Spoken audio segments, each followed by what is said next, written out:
ઉત્તર ગુજરાતમાં વેલાલ ગામ છે ત્યાં જેસંગભાઈ નામે પાટીદાર હરિભક્ત રહેતા. એમના પિતાનું નામ રુદ્રનાથ. જેસંગભાઈના બહેન વખતબા નામે હતા, તે પણ ત્યાં જ રહેતા. શ્રીહરિએ વેલાલને પણ તીર્થ સ્થાન બનાવ્યું છે. અનંત લીલાઓ કરી છે, જેના વર્ણનના ગ્રંથોમાં પાના ભર્યા છે. એક વખત ખોખરાની લડાઈ પછી તરત મહારાજ વેલાલ પધાર્યા. મહારાજ કહે, અમારી પાછળ વાડ ચડી છે, તે જો અમને સાચવી શકો તો રહીએ, નહીં તો આગળ જઈએ.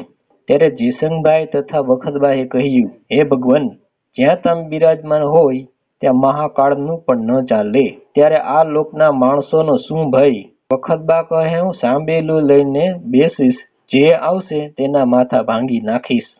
મહારાજ ત્યાં રોકાયા. ઘરની અંદર ઘોડી બાંધી. પછી 2 દિવસમાં ચાલવા તૈયાર થયા. ત્યારે જેસંગભાઈ કહે, અમારા કુટુંબના 18 ઘર છે, તે બધાને થાળ જમાડવાની ઈચ્છા છે. મહારાજ કહે, બધાને કહી દો થાળ બનાવે.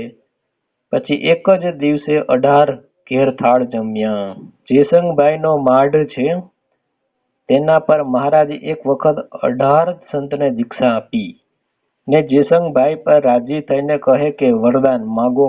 ત્યારે માગ્યું કે જે માઢ પર તમે બિરાજમાન છો તેના નીચેથી જે નીકળે તેનું કલ્યાણ થાય. મહારાજ કહે, તથાસ્તુ. આ માઢ નીચેથી જે નીકળશે તેનું કલ્યાણ થશે. સાધુને એક વખત જમવાની વાત મહારાજે કરી. પછી કહ્યું કે વૃદ્ધ હોય તેને 2 વાર જમવામાં વાંધો નહીં. ત્યારે મહારાજને કોઈ સાધુએ પૂછ્યું કે વૃદ્ધ કોને કહેવાય? મહારાજ કહે, જેના દાંત પડી જાય તે વૃદ્ધ.